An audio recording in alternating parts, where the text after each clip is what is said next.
thing that makes you special is not my company has integrity. That's Right. not what makes you special. Yeah. And the thing that makes you special is not, I care the most about my customers. Those are not things that make you special. You have to think about what it is that you offer that is an actual value outside of feelings, because people don't do Google searches for products as it relates to their feelings.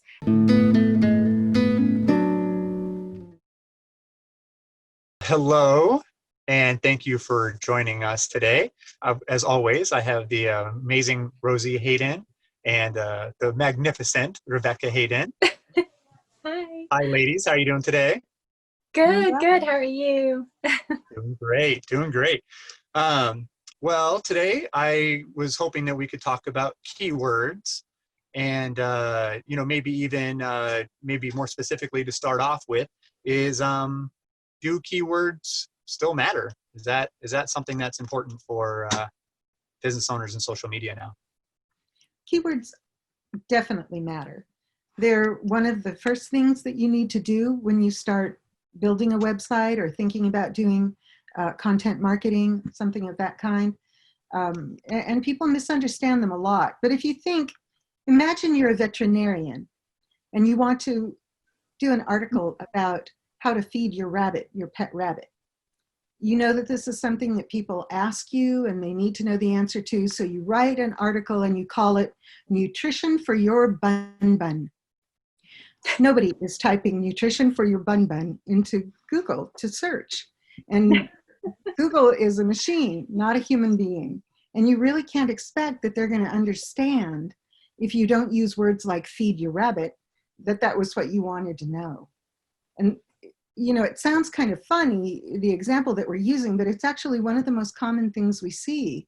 People start off their homepage maybe with a mission statement, which is very generic and doesn't specify what exactly they do. Or they talk about quality and dedication and stuff that could be applicable to a lot of different goods and services. And they just don't have the terms people are using to look for information. And so with that, should you mentioned that they aren't specifying what they do? So with the keywords, should they be focusing more on what they do, or focusing on keywords that people are already looking for? Because I think about, okay, this is what I do and I want to use those specific words. But then I feel like sometimes I hear, it doesn't matter what word you use, maybe I should be looking up words that other people use. It's true that sometimes the keywords, that's what people type in at Google or whatever search engine they use. Sometimes that's not what you call yourself. Like someone might call herself a board-certified gastroenterologist. And if someone has stomach pain, they don't start by typing in board-certified gastroenterologist. Right. So you have to use things that people are actually looking for. And for healthcare in particular, we know that people start searching with their problems. I think that's true in a lot of industries, definitely for healthcare. But if you have stomach pain, you start searching with stomach pain. And eventually, sorry. That's right. Eventually, as you go on through your search process, you might come up with board-certified gastroenterologist, but that's not where you start if you're searching. Rosie, what were you thinking? Yeah, I was going to say that I think this is one of those, in this example specifically, it's very easy when you work in your field to think of the things that you imagine that somebody is going to look for to find you are usually not necessarily the things that they will be looking for, because you have more information about maybe what something is called, or maybe even like the scientific name for something, whereas most people wouldn't necessarily know that. They're not thinking to themselves, oh, I know exactly what's wrong with me, therefore I know this scientific term, and that is how I'm going to find someone to help me. A lot of times they just start with something random, like, oh, I have a stomach ache, or my ear feels weird, or if you have a headache, does that mean you have coronavirus? Those are the things that they might start off with, and then they will get some answers. And then within those answers, if something feels like it applies to them, then they'll look for some more answers that kind of came out of that one. And by that, I mean, say you have an article and it talks about the headache that, like a headache as it relates to coronavirus symptoms, for instance. And then it uses some terminology that would then lead them to a specialist. Then when they read that article that was like the wider net, they'll then look for something a little bit more specific. So usually though, you for your own company are not thinking, what are the wild, off the chart, random things that somebody might look for in order to find me. And so sometimes it helps to have people who not only can do research to find out what those terms and those searches might be and look like, but also people who have time to create that content for you, because you may have enough time to create the single piece of content that is about something very specific for you that you really care about.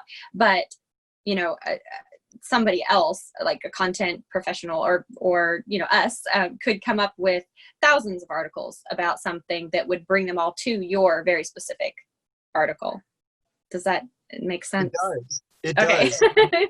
Because it really made me think more about, because you're talking about the research. So, because there's so many questions that came up with that for me. I think about like a lot of our clients that are doctors or in the medical profession. Yeah. So is that a situation you found a lot? Maybe they wrote up their website from the point of view of them being the doctor and the information that they have, instead of, just knowing all of their knowledge, instead of that somebody's looking up that kind of information. So is that really more of the keyword? Is the keyword isn't your own? It's not that it's the word that's the key. It's almost that it's the key search term that people are looking for. Right. The keyword, that's what it means. It's what people type in the search box at Google. And sometimes it's a phrase. A lot of times there'll be several words. We still call it a keyword. It could be an entire sentence. It could be a paragraph, and depending on the type of searcher, it can be all kinds of stuff that we call it a keyword. But I think for us also the process for that is like content clusters and all of that kind of stuff. All of those things feed into that. But you're looking for groupings of keywords, groupings of topics that would all be bringing people to your website. And you're saying, to your point about whether or not a doctor might have written their own stuff, usually it's the nurse or the secretary or the customer service rep. I mean, it can be whoever had the time or got even just assigned the task might say whatever is in there. And sometimes it's useful, but sometimes it's just a list of awards that somebody's won, but not really anything else. Or sometimes it's just where they went to school or something like that. It can be, it varies because they're not trained. So they're just putting something in there, Right. Because at the end of the day, the keyword is more of the path that's trying to get people to go to that business. What road or a way that they're going to see that sign that says, hey, get off here. This is the exit you want that has the business that you need. But when they get to the business, then they can see the storefront and what they have to display. But only if Google offers it to them. And that's the first thing about the keyword. You have to be communicating well with the search engines, because if our imaginary veterinarian wrote that page about nutrition for your bun, Google does not show that to someone who's looking for how should I feed my pet rabbit.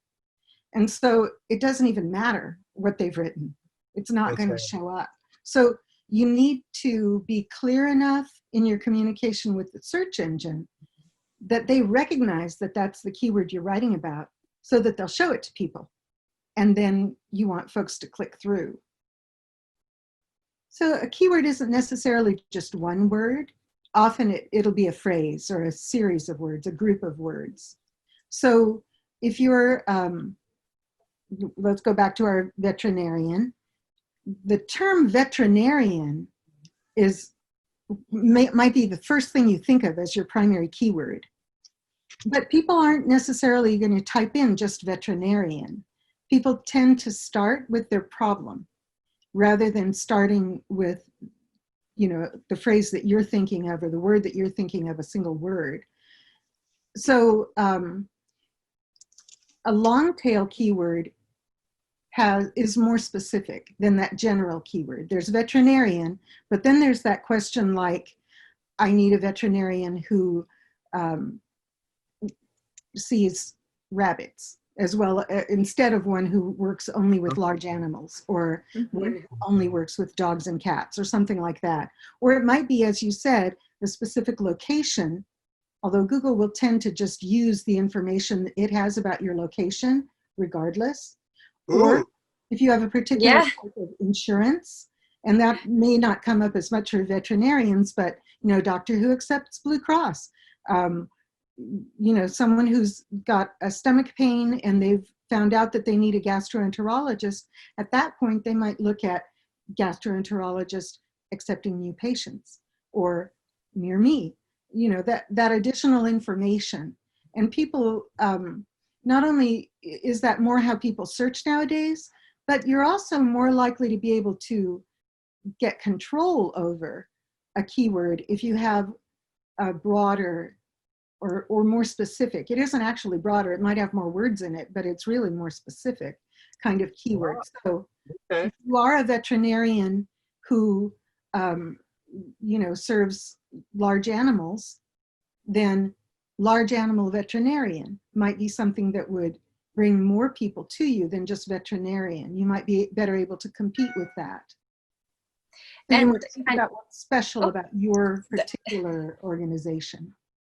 And kind of going back to what you were saying, yes, a long tail keyword could be a sentence. It could be 3 words. It could be a paragraph. It's whatever you're typing into that box. And you want to optimize for what people will be looking for, whether it is the single word or a grouping of words that relate to what you offer.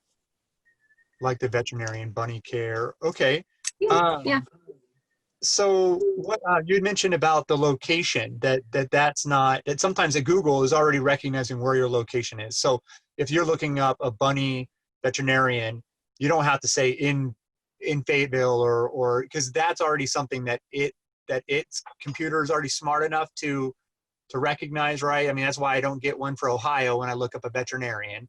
So Right. do you recommend to your clients to not spend as much time with keyword like we're with making location a strong keyword? Did that make sense? Like, No. is Fayetteville important to put in their keywords, Mm. or should they be focusing on There are the? 2 kinds of search. So there's classic search, where I'm looking for information about how to feed my bunny. But there's also local search. I'm specifically looking for a veterinarian. When there are clues for Google in your search that suggest that you want to find something local, then they're going to use those clues to choose local search, and they're going to use your geographic location as part of the information. So, However, people do have to be signed into their Gmail account or their Google account for that to work. So if you're, for instance, I do searches and I'll get results for Dallas sometimes, and like I don't know why it does that, but usually it's because I'm not signed in. That's not actually true. If you're searching on your phone, they will just use your GPS, your geographic location, and Google can get confused. Definitely, sometimes Google thinks that you're in a different place from where you are because of the kinds of searches you've done, or travel, or what have you.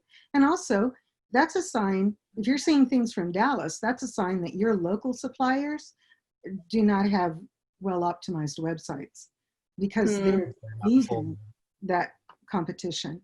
But Google does use your physical location at that time. So if you ask about lunch, where's a good place to get lunch, Google will not base that on your home location, but on your present location on the corner of that street.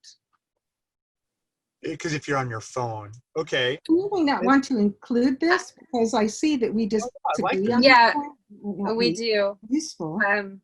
But I mean, you're talking about different users even. There's some that are going to be using their computer at home, but so many more people are using mobile now that's something. So do people need, do you when you're working on keywords, do you have to consider the classic versus the local, or is that just something that Google is doing, not something that Google is doing? It's really important to have your address on your website in the format that you would use for an envelope. You know, like Okay. having it straight across is not as effective as having it in a recognizable, this is an address kind of format. It's important to do that, but you don't have to specify as much as you used to. Now, if you have a broader service area, you might want to mention, if your office is in Fayetteville, but you serve Springdale, you might want to mention that you serve Springdale. You know, you always want to give more information to Google so that they can fully understand things. But Okay. they are, you know, even if you're in Fayetteville and you really want your customers to come from Springdale, if you have a competitor who's closer to that person searching in Springdale, you cannot compete as well as that person Well, has proximity for local search. okay, but I think it's important to note here that what you're saying is, in terms of showing up on the search engine results page, you can compete with somebody in Springdale who's there. They may show up higher because they're closer, because they're 2 miles away, but they could have a terrible website and they may not choose to go there, or they may not have the answers and the customer may choose to go to your site. Just because somebody is closer to, like, you know, 2 miles closer to you than this one over here, doesn't mean you can't compete with them. So I don't want for it to come across as though, oh, it's a lost cause because I don't live there. And that's not how that should be approached. Mhm. But On the search if you're results. upset because this guy who has a worse website than you is a notch higher in terms of like the words as they're displayed on the search engine results page, you shouldn't have too many feelings about that, because that does take into account where you actually are. Yeah. I don't agree that we should not optimize for locations. I don't think that, and it's okay for us to have a difference of opinion here, because there will be people who feel differently about this. I think that it is important to make sure that everybody knows where you're located, because if they accidentally end up on your page, because for, like in my case, my phone thinks that I'm in Dallas sometimes, I assume that has to do with a cell phone tower. I assume that that's what's going on with that. But if I'm looking for Walmart and it gives me locations in Fort Worth, which happens regularly, I'm clearly not there.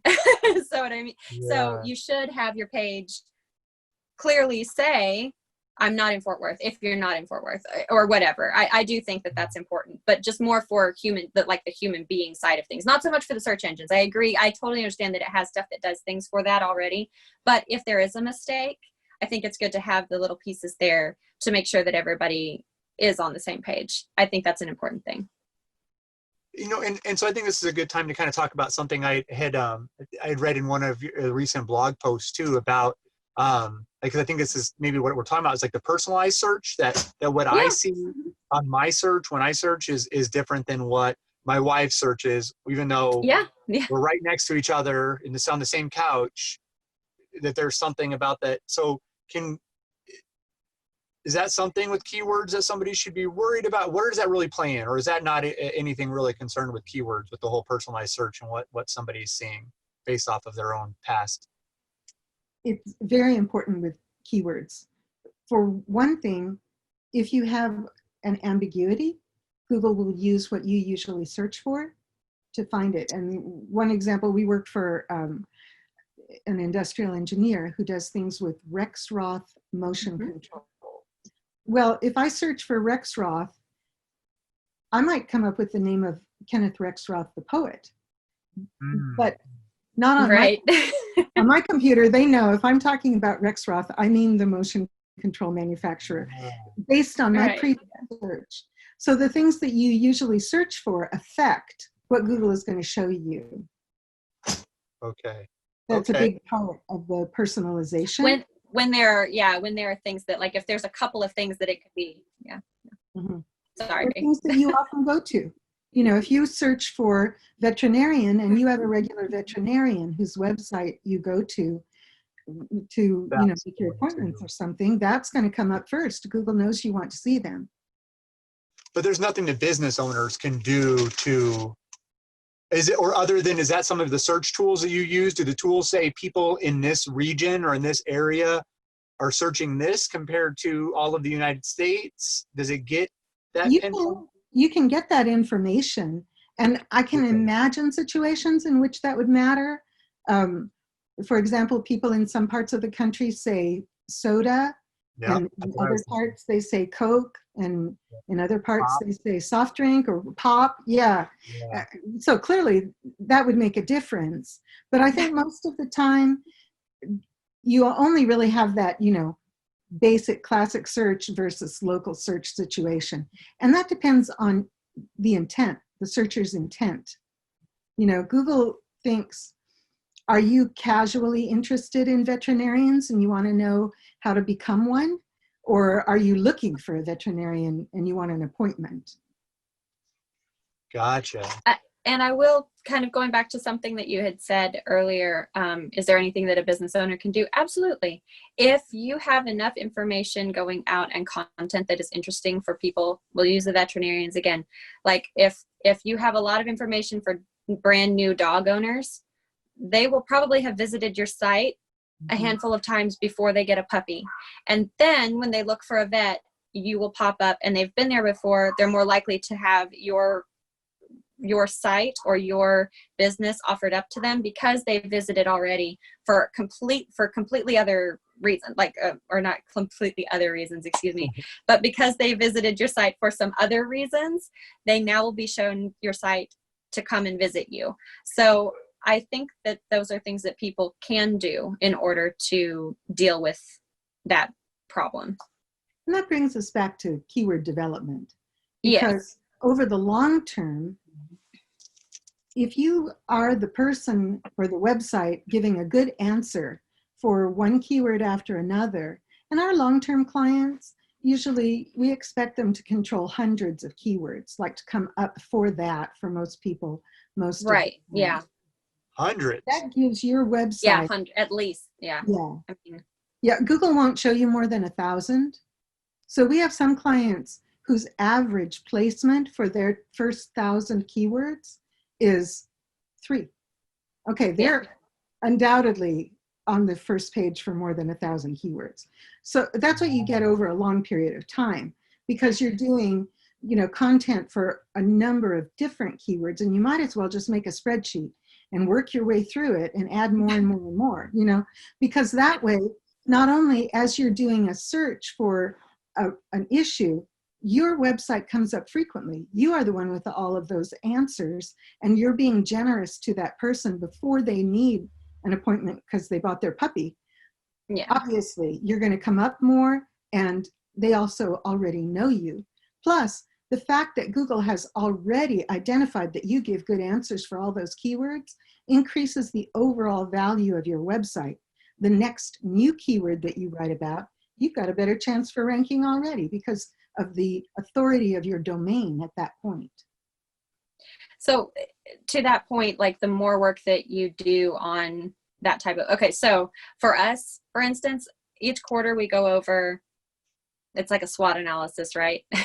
But it's like which keywords are performing well. Maybe these ones, like let's say one of our clients has 100 keywords that all rank on like for slot 1 through 3. Well, then the next 100 set of keywords, maybe they're on page 8. Well, we know that if we swap over to these ones in the first section, they're fine. We probably don't need to like hammer those very hard, but we could move over to page 8 keywords and work on moving those up so that they just have like a longer list of keywords that they rank well for. And as that happens, it's not that it's less work, not like that, but it won't take as much time because the site is already seen as a valuable space. So you might be able to continue adding to the list of keywords that rank well over the course of 3 to 4 months, as opposed to 3 years to to move them where they are, depending on how frequently. I mean, everybody's got a different setup, but if you're getting full service and you have somebody writing for you and they're optimizing all of the posts for that, and they're trying, like there's a clear goal in mind to move those keywords up, it is not impossible to do that. And as you're more successful and as the site gains in terms of value, it's not as hard to keep adding to that list. Mm-hmm. Is that right? I mean, would you say it that way? I may be making it too simple. No, I think that's true. And okay. Also, you don't end up with a situation where you're kind of cannibalizing Right. Yeah, absolutely. Yeah, Like because you can do that. So, we've worked for him for many years, and he ranks for large numbers of keywords. So there came a point where he wanted to work on particular model numbers. Like there's an engine that he services, and there are 18 different models. Well, we can write about every single one of those, and then when people type in their model numbers, which happens to be how people who need yeah. Yeah. his website is going to pop right up for those model numbers. Nobody else Yeah. has an article on that particular model number, Yeah. So if instead you think, well, I'm a knee surgeon, I'm going to write about knee surgery, and that's my keyword, and I'll keep working on it and writing more and more articles about knee surgery. No, that's not going to do you any good. No. You're competing against yourself. But Yeah. instead, if you look at, titanium replacement knees versus, I'm not sure what else they're making replacement knees out of nowadays, but you get into those more specific things. Then as people ask their questions, and Google tells us people ask 10 to 12 different questions usually when they're making that kind of search, you're going to show up for them repeatedly. Yeah. Gotcha. No, that was one of my questions, was the cannibalization. How would that happen? But yeah, you explained that really well. So that's great. So what about oh, I just lost it. So maybe a little bit, I guess maybe I'm going to change it up. It's still a little bit of the keywords, but wondering about the titles, like changing your web page titles.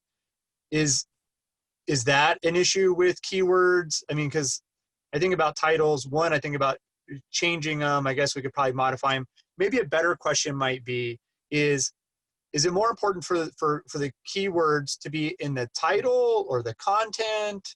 Both? What are we looking at there? It's good to have your keyword in your title for sure. And I once had a client who wanted the keyword in the title, in the first line, in the last line, and one of the headings. And okay, fine, we can do that. I'm willing to do that kind of stuff. But anything that could be done by a machine is not going to be important for SEO. Right. Because, well, so Google wants you to have natural language, good content that gives a good experience to your human visitor. And having your keyword in the title, you can always do that. It never is a bad idea.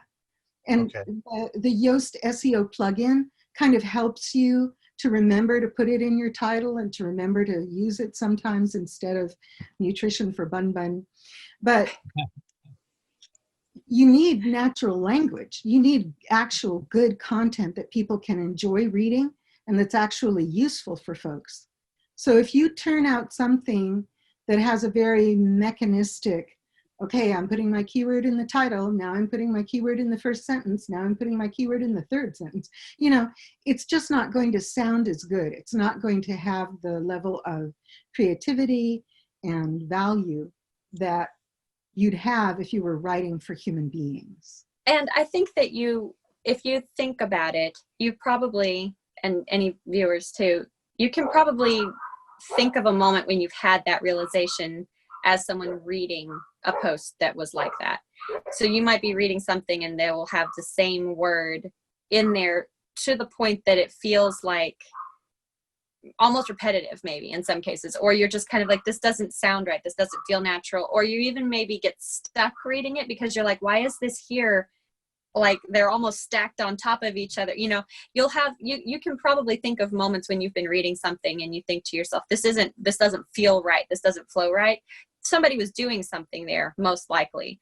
People were probably trying to, I think the old term is keyword stuffing. I don't know if they still say that or not anymore, but I know that was a thing that people would do and talked about doing and stuff. But then it became like a recognizable technique, and it became something that people could tell that someone was doing, and it affected the experience for people who were trying to get information, and then rules had to be put in place to combat it. So I think that in general, I mean, having a formula for yourself, if it helps you make sure that you remember your keywords, that's probably okay. But I wouldn't like obsess over it to the point where if somebody were to continue looking through your site, they start noticing it and then they think, okay, well, this is just somebody trying to get over on something, or this doesn't seem natural in some way. I would definitely make sure that whatever you're doing, or you ask somebody to do, and like in terms of requests, because we handle, I mean, if somebody makes a request, we take it into consideration and we usually just implement it. Just make sure that whatever you're requesting does not actually diminish the value of your site or the experience of the person who you're actually trying to help, or you should be trying to help, I guess. Gotcha. Yeah, but just not knowing, having, like, I think at the beginning we kind of talked about, there's just so much misunderstanding. So thinking, oh, okay, Yeah. if I'm tying it in there, and it even kind of reminds me of how my teacher, used to tell you to write papers, like, oh, yeah, you almost reintroduce the subject at the beginning of the next Yeah. sentence. And, you keep, so I can imagine why they would have.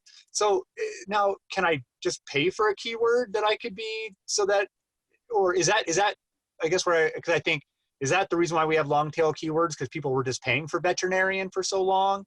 Or You can do it in an ad. If Yeah, you you buy can. a Google ad, you can Yeah. choose your keyword and pay for it. But okay. in organic search, there's nothing to pay for there. And people think that that's the case. You might have gotten a phone call, from a shyster who's From telling somebody. you that you have to, register your keywords and pay them for it and so on. But those things are not true. The keywords, that's just what people type in. Yeah. And Google, when they're indexing your page, when you have a new page online, Google goes and has a look and says, okay, is this a valuable page? And if they decide that it's worth indexing, if they decide that it has value, then they think, okay, what's it about?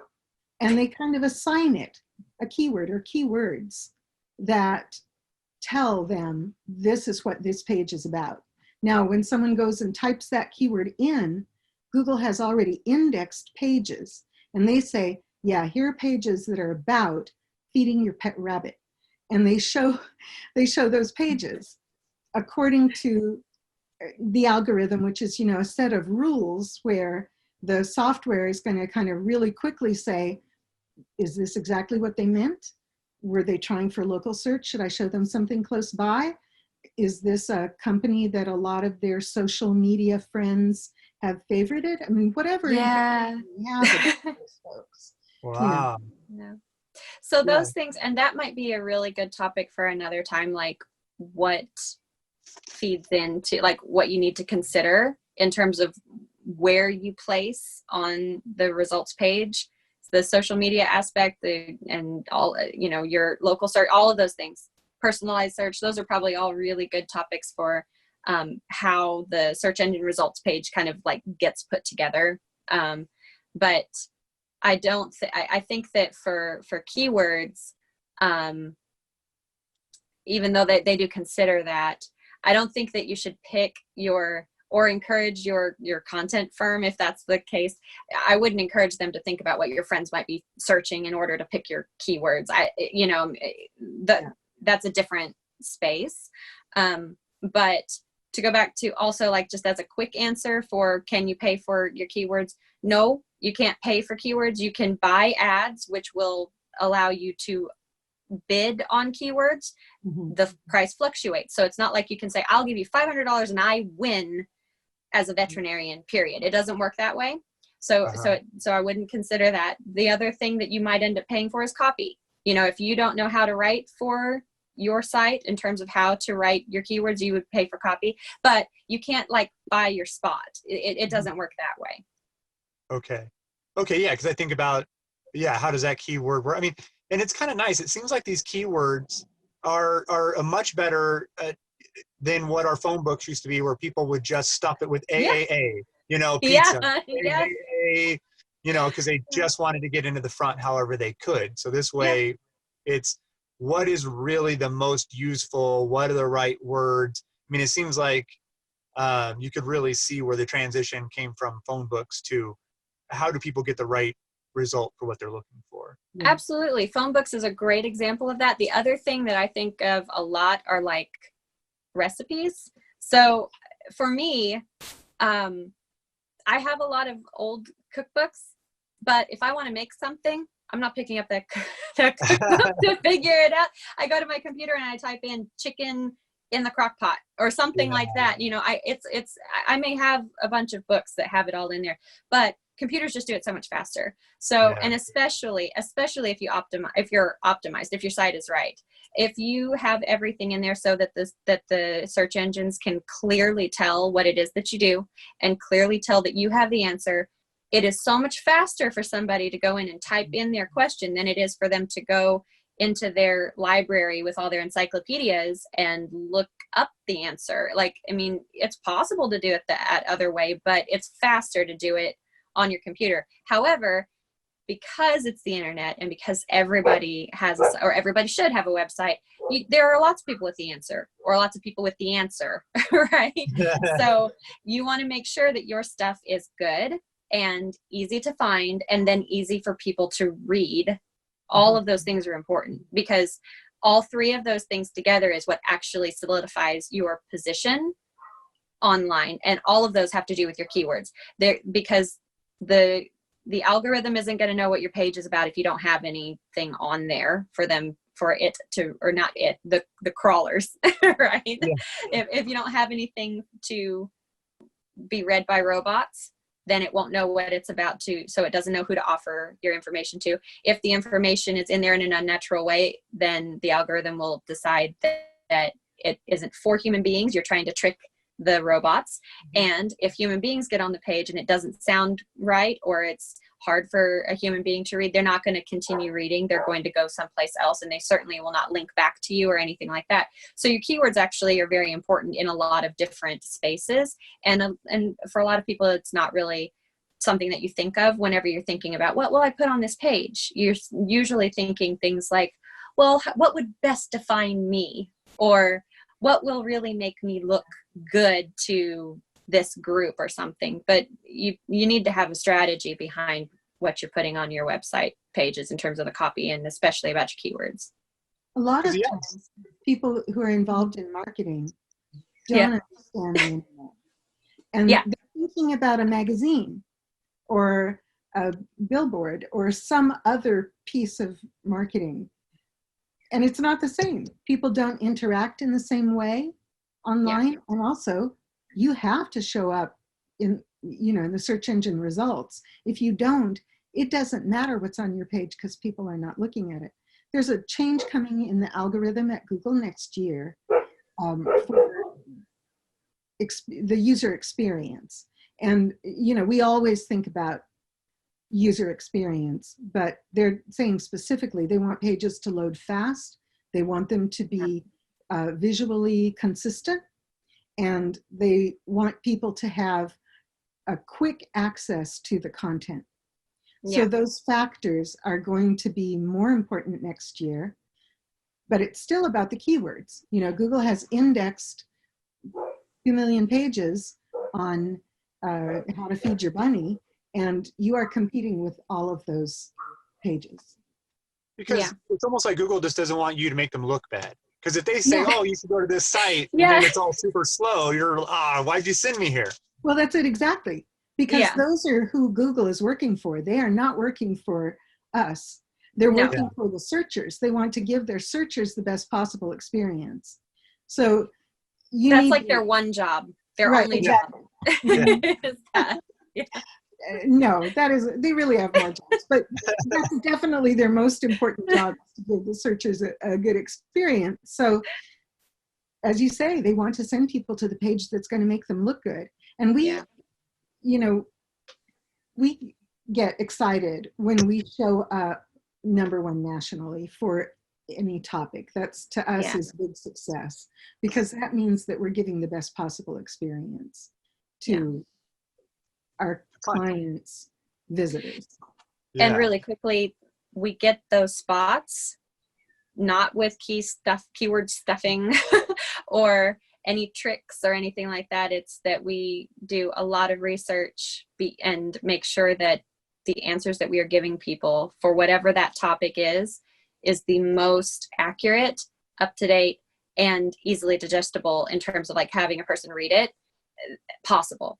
It's our goal to make sure that if somebody lands on that page, they're not going to have trouble figuring out whatever it is that they wanted, and they're not going to have landed there, hopefully, by accident. Like it'll definitely be the answer that they were wanting. And so if you have that in your mind, you're more likely to not only be able to achieve those results, but also do it without ever having to be penalized for them later on either. Like, it's not like they're going to get that spot and then later on everything that made it get that spot is going to be punished, or like they'll just be taken down altogether for breaking rules. Nothing like that's going to happen for those posts. Going back to something else that was said, Rebecca, I'm pointing over there because that's where it is on my screen. but those changes coming in a year, and that's just the guess. It could come, 6 months. I mean, but next year sometime. Don't wait till they make the changes to have them in place, because that'll be when you see if you look at your analytics, hopefully it looks like this. Your numbers are moving like this. Here's your green line and it's looking really great. And then the changes hit and everything drops down. And then you're like, don't do that. Make the changes before, especially if you know that they're coming. Make the changes so it doesn't feel like that. In this case, they have announced that they're making that change. They don't always do that, but in this case, don't. As you said, Jeremy, they want you to, make them look good. So that's why they're telling us. But we want our clients to have the results that they deserve. And we haven't talked about this yet today, but when you're choosing a keyword, it makes sense to choose keywords that you can realistically rank for. And often those are long tail keywords because, you're not Pantene. You're not going to rank #1 for shampoo. But if you're making specialized shampoo, as one of our clients did, for people of mixed race who have special textured hair, okay, you can rank for that. So you have to think about what is special about you, what's different about your goods and services. And there must be something different. Otherwise, you wouldn't be out there. You'd just say, Pantene make the shampoo, right? Yeah, and just as a really quick thing, just because we do see this often, the thing that makes you special is not my company has integrity. That's not what makes you special. Yeah. And the thing that makes you special is not I care the most about my customers. Those are not things that make you special. You have to think about what it is that you offer that is an actual value outside of feelings, because people don't do Google searches for products as it relates to their feelings. And that's with products. And they're also not looking for services unless it's a feelings situation. They aren't looking for that either. So, you have to keep that stuff in your mind. It can be hard. And that's why I definitely suggest that people get help. I mean, talk to people, and by get help, I don't mean that sounded, because it came at the end of the feelings thing. I don't mean it like that though. I mean, but, not that, but definitely talk to people who understand how to identify keywords for you and to identify whether or not you rank for any already. Also to see what people in your space are looking for or what they currently are trying to rank for, because that might give you some insight into what they already know about how your searchers search for things. And in addition to that, talk to somebody who can help you get beyond what you would naturally think, which is, the things that make you feel proud about your business are always going to be, or I say always, I think that they often will be things like, we give everybody excellent care. We treat everybody like they're special. I have integrity. Nobody's ever, those are always going to be what people think of when they're trying to describe what they're doing for people, because that's how they want people to feel after they leave. But that isn't necessarily what's going to bring people in. It might keep people there, and that's a good thing. But that, I think, is more, that for me is more like those are the marketing pieces that go on the inside of your building, and the keywords are like the marketing pieces that go on the outside of your building. No, that's a No, it Is that does. No, I think okay? that's a great explanation. No, Mhm. absolutely. I mean, but I think that this like it kind of gives us a nice natural transition to helping explain what Haden can do in that situation for clients as well. Now, is this all just part of the strategy document? I mean, I know we have anyway, once our full service, but or is this or do we do like a keyword? I mean, this sounds like a lot of work, a lot of It is. It yeah. is a lot of work. We do, I oh, sorry.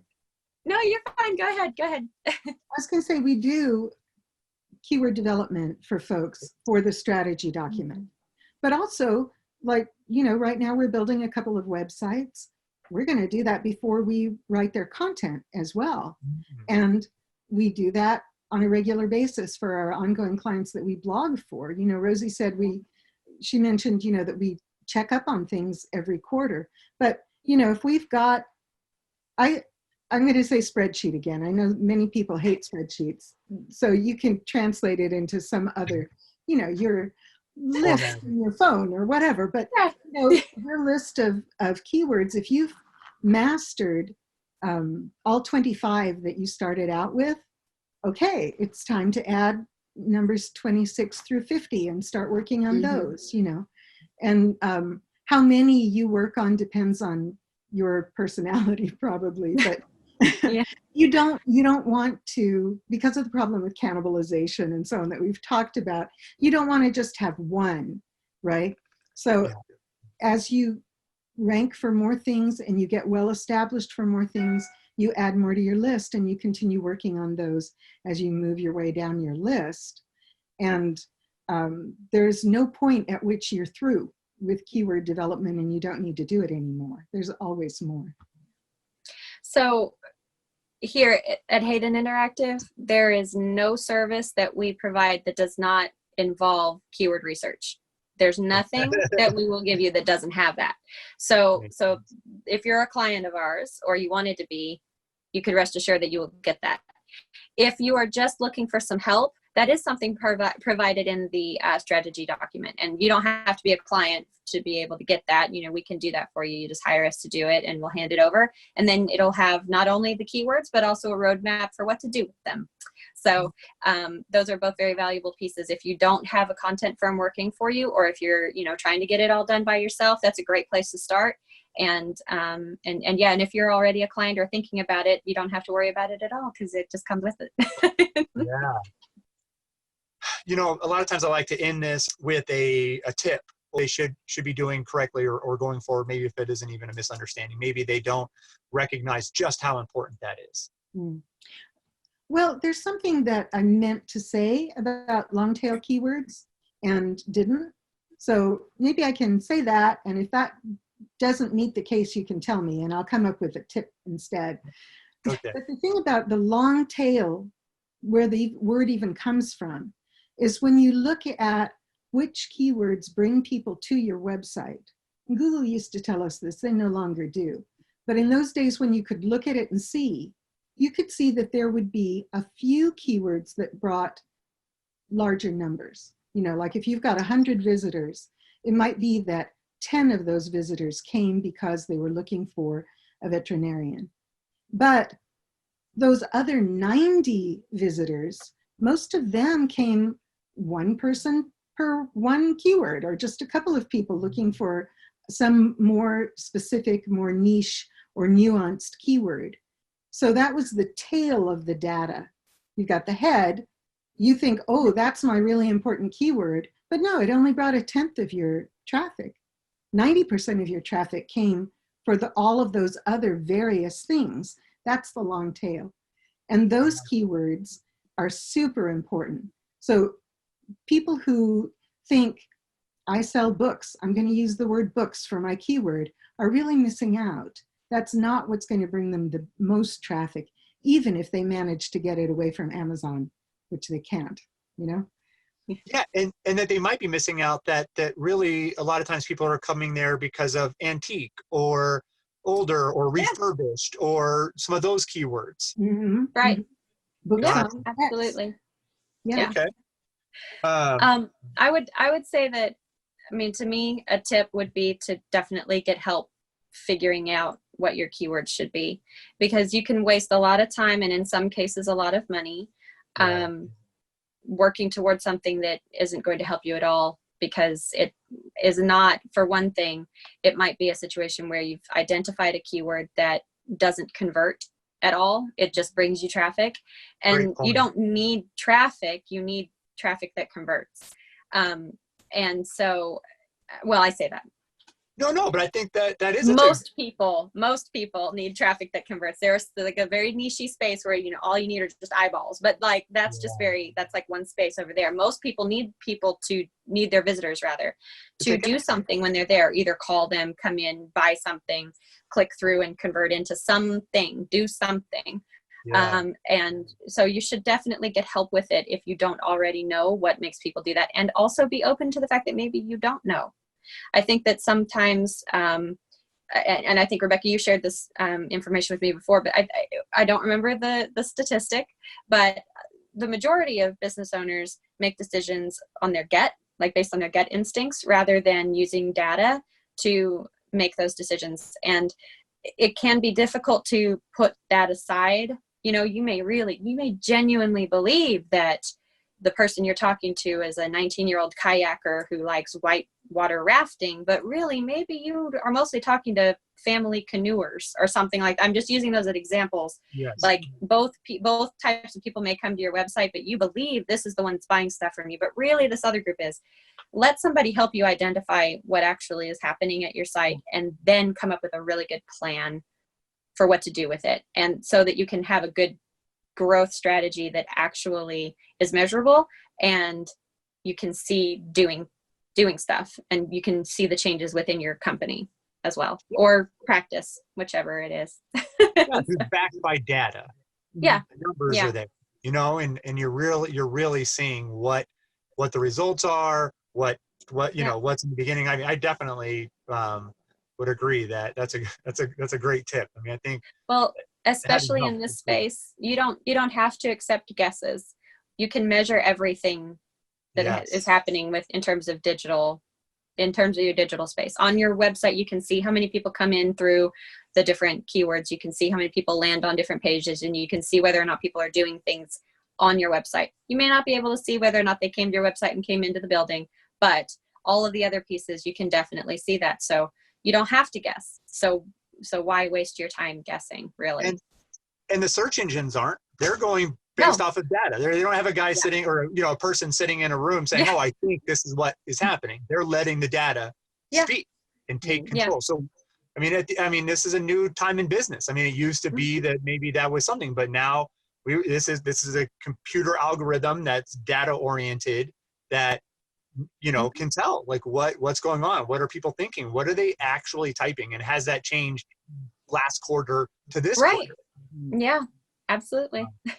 And it really makes sense, of course, as always, to get help from a professional. I mean, you may know how to do some things at your house, but it comes completely different when you need a contractor and you're going to start tearing into the walls, you know. Yeah, the stud goes there, you know, like instead of, you know, what, and then the house comes crumbling down. So yeah, it's true.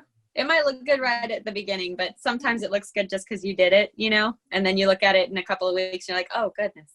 I don't know what I did there. Yeah. And then again, and even us, our brains, I think a lot of times we're not thinking about it, but each time, let's say in that situation that we'd be looking at it, we would be doing like what we've been trying to talk about. Look at the data. Do you notice a change? Does that piece seem to be holding up, or is it failing, you know? Yeah. And where to make those changes. So I just, I mean, I think this is all just such great information, really helpful. It gets so much into it. I mean, of course, we have our blog posts at hadeninteractive.com that are, you know, amazing. Lots of resources and information in there. I mean, I go in there, I search all day. Like there's just so much to learn and to be reading, and that's, you know, so important for our business. So, you know, viewers, folks that are watching this, if you need any help, if you're looking for, you know, some help with your keywords or your strategy, what to be doing with your web content, or maybe starting your website, any of those things, of course, please consider Haden Interactive. Definitely help you with all those things to be successful.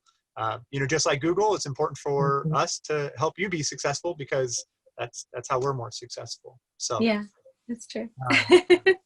So thank you both, you know, Rosie and Rebecca, for helping, you know, shine some light into the, you know, the keywords still matter and why. Yeah, Um, absolutely. Thank you for your time.